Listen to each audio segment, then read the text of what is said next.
اسے مدینے کے مسلمانوں پر رحم آ گیا تھا، لیکن اس رحم نے بھی اسے مسرت دی تھی۔ یہ خون کی دشمنی تھی، یہ اس کے وقار کا مسئلہ تھا، مسلمانوں کو کچل ڈالنا اس کا عزم تھا۔ جنگ احد کے بہت دن بعد اسے پتا چلا تھا کہ جب مکہ میں قریش اپنا لشکر جمع کر رہے تھے تو اطلاع رسول کریم صلی اللہ علیہ وآلہ وسلم کو مل گئی تھی، اور جب یہ لشکر مدینے کے راستے میں تھا تو رسول خدا صلی اللہ علیہ وآلہ وسلم کو اس کی رفتار، پڑاؤ اور مدینے سے فاصلے کی اطلاعیں مسلسل ملتی رہی تھیں۔ آپ صلی اللہ علیہ وآلہ وسلم کو لشکر کے مکہ سے کوچ کی اطلاع حضرت عباس رضی اللہ عنہ نے دی تھی۔ قریش کے اس لشکر نے مدینے سے کچھ میل دور کوہ احد کے قریب ایک ایسی جگہ کیمپ کیا تھا جو ہری بھری تھی اور وہاں پانی بھی تھا۔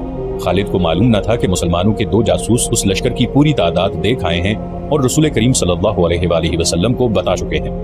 21 مارچ 625 عیسوی کے روز رسول کریم صلی اللہ علیہ وآلہ وسلم نے اپنی فوج کو کوچ کا حکم دیا اور شیخین نامی ایک پہاڑی کے دامن میں جا کر خیمہ زن ہوئے۔ آپ صلی اللہ علیہ وآلہ وسلم کے ساتھ 1000 پیادہ مجاہدین تھے، جن میں سے 100 نے سروں پر زرہ پہن رکھی تھی۔ مجاہدین کے پاس صرف 2 گھوڑے تھے، جن میں سے ایک نبی کریم صلی اللہ علیہ وآلہ وسلم کے پاس تھا۔ اس موقع پر منافقین کے نفاق کا پہلا خطرناک مظاہرہ ہوا جو غداری کے مترادف تھا۔ مدینہ کے بعض ایسے لوگوں نے اسلام قبول کر لیا تھا جو دل سے مسلمان نہیں ہوئے تھے۔ انہیں رسول اللہ صلی اللہ علیہ وآلہ وسلم نے منافقین کہا تھا۔ کسی کے متعلق یہ معلوم کرنا کہ وہ سچا مسلمان ہے یا منافق بہت مشکل تھا۔ جب مجاہدین مدینہ سے شیخین کی پہاڑی کی طرف کوچ کرنے لگے تو ایک با اثر آدمی جس کا نام عبداللہ بن ابی تھا، رسول اکرم صلی اللہ علیہ وآلہ وسلم کے ساتھ اس بحث میں الجھ گیا کہ قریش کا لشکر 3 گنا ہے، اس لیے مدینہ سے باہر جا کر لڑنا نقصان دہ ہوگا۔ آپ صلی اللہ علیہ وآلہ وسلم نے مجاہدین کے دوسرے سرداروں سے رائے لی تو اکثریت نے یہ کہا کہ شہر سے باہر لڑنا زیادہ بہتر ہوگا۔ آپ صلی اللہ علیہ وآلہ وسلم عبداللہ بن ابی ہی کے ہم خیال تھے، لیکن آپ صلی اللہ علیہ وآلہ وسلم نے اکثریت کا فیصلہ ہی منظور فرمایا اور کوچ کا حکم دے دیا۔ عبداللہ بن ابی نے شہر سے باہر جانے سے انکار کر دیا۔ اس کے پیچھے ہٹنے کی دیر تھی کہ لشکر میں سے 300 آدمی پیچھے ہٹ گئے۔ تب پتا چلا کہ یہ سب منافقین تھے اور عبداللہ ان کا سردار ہے۔ اب 3000 کے مقابلے میں مجاہدین کی نفری صرف 700 رہ گئی تھی۔ رسول اللہ صلی اللہ علیہ وآلہ وسلم دل برداشتہ نہ ہوئے اور 700 کو ہی ساتھ لے کر کوہ احد کے دامن میں شیخین کے مقام پر مجاہدین کو جنگی ترتیب میں کر دیا۔ خالد نے ایک بلند ٹیکری پر کھڑے ہو کر مسلمانوں کی ترتیب دیکھی تھی اور اس نے اپنے سالار ابو سفیان کو بتا کر اپنے دستے کی جگہ طے کر لی۔ رسول اکرم صلی اللہ علیہ وآلہ وسلم نے مجاہدین کو کم و بیش 1000 گز لمبائی میں پھیلا دیا۔ پیچھے وادی تھی، مجاہدین کے ایک پہلو کے ساتھ پہاڑی تھی، لیکن دوسرے پہلو پر کچھ نہیں تھا۔ اس پہلو کو مضبوط رکھنے کے لیے رسول اللہ صلی اللہ علیہ وآلہ وسلم نے 50 تیر اندازوں کو قریب کی ایک ٹیکری پر بٹھا دیا۔ ان تیر اندازوں کے کمانڈر عبداللہ بن جبیر تھے۔ اپنی ذمہ داری سمجھ لو عبداللہ۔ رسول خدا صلی اللہ علیہ وآلہ وسلم نے انہیں ہدایت دیتے ہوئے فرمایا، اپنے عقب کو دیکھو، دشمن ہمارے عقب میں نقل و حرکت کر سکتا ہے جو ہمارے لیے خطرہ ہے۔ دشمن کے پاس گھڑ سوار زیادہ ہیں، وہ ہمارے پہلو پر گھڑ سواروں سے حملہ کر سکتا ہے۔ اپنے تیر اندازوں کو گھڑ سواروں پر مرکوز رکھو، پیادوں کا مجھے کوئی ڈر نہیں۔ تقریباً تمام مستند مورخین، جن میں ابن حشام اور واقدی خاص طور پر قابل ذکر ہیں، لکھتے ہیں کہ رسول کریم صلی اللہ علیہ وآلہ وسلم نے عبداللہ بن جبیر رضی اللہ عنہ کو واضح الفاظ میں کہا تھا کہ ہمارا عقب صرف تمہاری بیداری اور مستعدی سے محفوظ رہے گا، تمہاری ذرا سی کوتاہی بھی ہمیں بڑی ذلت آمیز شکست دے سکتی ہے۔ یاد رکھو عبداللہ، اگر تم دشمن کو بھاگتے ہوئے اور ہمیں فتح یاب ہوتے ہوئے دیکھ لو تو بھی اس جگہ سے نہ ہلنا۔ اگر دیکھو کہ ہم پر دشمن کا دباؤ بڑھ گیا ہے اور تمہیں ہماری مدد کے لیے پہنچنا چاہیے تو بھی یہ جگہ نہ چھوڑنا۔ پہاڑی کی یہ بلندی دشمن کے قبضے میں نہیں جانی چاہیے، یہ بلندی تمہاری ہے، وہاں سے تم نیچے اس تمام علاقے کے حکمران ہوگے جہاں سے تمہارے تیر اندازوں کے تیر پہنچے گے۔ خالد نے مسلمانوں کی ترتیب دیکھی اور ابو سفیان کو بتایا کہ مسلمان کھلے میدان کی لڑائی نہیں لڑیں گے۔ ابو سفیان کو اپنی کثیر نفری پر ناز تھا، وہ چاہتا تھا کہ لڑائی کھلے میدان میں یعنی لامحدود محاذ پر ہو تاکہ وہ اپنے پیادوں اور گھوڑوں کی افراد سے مجاہدین اسلام کو کچل ڈالے۔ خالد کو اپنے باپ نے جنگی چالوں کی تربیت بچپن سے دینی شروع کر دی تھی۔ دشمن پر بے خبری میں پہلو یا عقب سے جھپٹنا اور دشمن کو چکر دے دے کر مارنا، اپنے دستوں کی تقسیم اور ان پر کنٹرول اس کی تربیت میں شامل تھا جو اسے باپ نے دی تھی۔ اس نے تجربے کار سردار کی نگاہوں سے مجاہدین کی ترتیب دیکھی تو اس نے محسوس کیا کہ مسلمان فن و حرب کے کمالات دکھا سکتے ہیں۔ ابو سفیان اپنی فوج کو مسلمانوں کے بالمقابل لے گیا۔ اس نے گھڑ سواروں کو مسلمانوں کے پہلوؤں پر حملہ کرنے کے لیے بھیجا۔ ایک پہلو پر خالد اور دوسرے پر اکرمہ تھا، دونوں کے ساتھ 100 گھڑ سوار تھے۔ تمام گھڑ سواروں کا کمانڈر عمرو بن العاص تھا۔ پیادوں کے آگے ابو سفیان نے 100 تیر انداز رکھے۔ قریش کا پرچم طلحہ بن ابو طلحہ نے اٹھا رکھا تھا۔ اس زمانے کی جنگوں میں پرچم کو دل جیسی اہمیت حاصل تھی۔ پرچم کے گرنے سے فوج کا حوصلہ ٹوٹ جاتا اور بھگدڑ مچ جاتی تھی۔ قریش نے جنگ کی ابتدا اس طرح کی کہ ان کی صفوں میں سے ایک شخص ابو عامر فاسق آگے ہو کر مجاہدین کے قریب چلا گیا۔ اس کے پیچھے قریش کے غلاموں کی کچھ تعداد بھی تھی۔ ابو عامر مدینے کا رہنے والا تھا، وہ قبیلہ اوس کا سردار تھا۔ جب رسول کریم صلی اللہ علیہ وآلہ وسلم مکہ سے ہجرت کر کے مدینہ گئے تو ابو عامر نے قسم کھا لی تھی کہ وہ آپ صلی اللہ علیہ وآلہ وسلم کو اور تمام مسلمانوں کو مدینہ سے نکال کر دم لے گا۔ اس پر ایک بڑی ہی حسین یہودن کا اور یہودیوں کے مال و دولت کا طلسم طاری تھا۔ یہودیوں کی اسلام دشمن کارروائیاں زمین دوز ہوتی تھیں۔ بظاہر انہوں نے مسلمانوں کے ساتھ دوستی اور فرما برداری کا معاہدہ کر رکھا تھا۔ ابو عامر انہی کے ہاتھ میں کٹ پتلی بنا ہوا تھا، لیکن ان یہودیوں نے اسے قریش کا دوست بنا رکھا تھا۔ اب مجاہدین قریش کے خلاف لڑنے کے لیے مدینہ سے نکلے تو ابو عامر قریش کے پاس چلا گیا۔ اس کے قبیلے اوس کے بہت سے آدمی رسول کریم صلی اللہ علیہ وآلہ وسلم کے دست مبارک پر اسلام قبول کر چکے تھے اور وہ قریش کے مقابلے میں صف آرا تھے۔ ابو عامر آگے چلا گیا اور مجاہدین سے بلند آواز سے مخاطب ہوا۔ رسول کریم صلی اللہ علیہ وآلہ وسلم نے اسے فاسق کا خطاب دیا تھا۔ قبیلہ اوس کے غیرت مند بہادروں، ابو عامر فاسق نے کہا، تم مجھے یقیناً پہچانتے ہو، میں کون ہوں؟ میری بات غور سے سنو۔ وہ اپنی للکار پوری نہ کر پایا تھا کہ مجاہدین اسلام کی صف سے قبیلہ اوس کے ایک مجاہد کی آواز گرجی، او فاسق بدکار، ہم تیرے نام پر تھوک چکے ہیں۔ خالد کو وہ وقت یاد آ رہا تھا۔ مجاہدین اسلام کی صف سے ابو عامر اور اس کے ساتھ گئے ہوئے غلاموں پر پتھروں کی بوچھاڑ شروع ہو گئی۔ مورخ لکھتے ہیں کہ پتھر برسانے والے قبیلہ اوس کے مجاہدین تھے۔ ابو عامر اور غلام جو مجاہدین کے پتھروں کی زد میں تھے، ایک ایک دو دو پتھر کھا کر پیچھے بھاگ آئے۔ یہودی مدینے میں بیٹھے لڑائی کی خبروں کا انتظار کر رہے تھے۔ جس یہودن کے طلسم میں ابو عامر گرفتار تھا، وہ اپنی کامیابی کی خبر سننے کے لیے بے تاب تھی۔ اسے ابھی معلوم نہ تھا کہ اس کے حسن و جوانی کے طلسم کو مسلمانوں نے سنسار کر دیا ہے۔ ابو عامر فاسق کے اس واقعے سے پہلے وہ عورتیں جو قریش کے لشکر کے ساتھ گئی تھیں، لشکر کے درمیان کھڑی ہو کر سریلی آوازوں میں ایسے گیت گا رہی تھیں جن میں بدر میں مارے جانے والے قریش کا ذکر ایسے الفاظ میں، ایسی طرز میں کیا گیا تھا کہ سننے والوں کا خون کھولتا اور رونگٹے کھڑے ہو جاتے تھے۔ ان عورتوں میں سے ایک دو نے جوشیلی تقریر کی صورت میں بھی قریش کے خون کو گرمایا تھا۔ عورتوں کو پیچھے چلے جانے کا حکم ملا تو ابو سفیان کی بیوی ہند نے ایک گھوڑے پر سوار ہو کر ایک گیت گانا شروع کر دیا۔ اس کی آواز بلند تھی اور اس میں سوز بھی تھا۔ تاریخ لکھنے والوں نے اس گیت کے پورے اشعار قلم بند نہیں کیے۔ انہوں نے لکھا ہے کہ یہ گیت فحش تھا جس میں مرد و عورت کے درپردہ تعلقات کا ذکر تھا۔ اشعار جو تاریخ میں آئے ہیں وہ اس طرح ہیں۔ ان میں جس عبدالدار کا نام آتا ہے یہ بنو عبدالدار ہے۔ بنو امیہ اسی کی ایک شاخ تھی۔ بنو عبدالدار قریش کا بہت اونچا خاندان تھا۔ عبدالدار کے سپوتوں، ہمارے گھرانوں کے پاسبانوں، ہم رات کی بیٹیاں ہیں، ہم تکیوں کے درمیان حرکت کرتی ہیں، اس حرکت میں لطف اور لذت ہوتی ہے۔ تم دشمن پر چڑھ دوڑے تو ہم تمہیں اپنے سینوں سے لگا لیں گے، تم بھاگ آئے تو ہم تمہارے قریب نہیں آئیں گے۔ اس کے بعد ابو عامر فاسق پر مجاہدین اسلام کی طرف سے سنگباری ہوئی اور اس کے فوراً بعد قریش نے مجاہدین پر تیر پھینکنے شروع کر دیے۔ مجاہدین نے اس کے جواب میں تیر برسائے۔ خالد اپنے پہلو والے مسلمانوں کے پہلو پر حملہ کرنے کے لیے اپنے 100 سواروں کے ساتھ تیزی سے بڑھا۔ اسے معلوم نہیں تھا کہ بلندی پر تیر انداز چھپے بیٹھے ہیں۔ اس کے سوار بے دھڑک چلے آ رہے تھے۔ راستہ ذرا تنگ تھا، سواروں کو آگے پیچھے ہونا پڑا۔ خالد سوچ سمجھ کر اپنے سوار دستے کو اس پہلو پر لایا تھا۔ اپنے باپ کی تربیت کے مطابق اسے بڑی خود اعتمادی سے توقع تھی کہ وہ ہلہ بول کر مسلمانوں کو اس پوزیشن میں لے آئے گا کہ وہ پسپا ہو جائیں گے اور اگر جم کر نہ لڑے تو قریش کے گھوڑوں تلے کچلے جائیں گے۔ مگر مسلمانوں کے پہلو سے اس کے سوار ابھی دور ہی تھے کہ اوپر سے تیر اندازوں نے اس کے اگلے سواروں کو نہ آگے جانے کے قابل چھوڑا نہ وہ پیچھے ہٹنے کے قابل رہے۔ ایک ایک سوار کئی کئی تیر کھا کر گرا اور جن گھوڑوں کو تیر لگے انہوں نے خالد کے سوار دستے کے لیے قیامت برپا کر دی۔ پیچھے والے سواروں نے گھوڑے موڑے اور پسپا ہو گئے۔ ادھر قریش کی عورتوں نے دف اور ڈھولک کی تھاپ پر وہی گیت گانا شروع کر دیا جو ہند نے اکیلے گایا تھا، یعنی عبدالدار کے سپوتوں، ہم رات کی بیٹیاں ہیں۔ مورخ واقدی لکھتا ہے کہ عربی جنگجوؤں کے اس وقت رواج کے مطابق ایک ایک جنگجو کے لڑنے کا مرحلہ آیا۔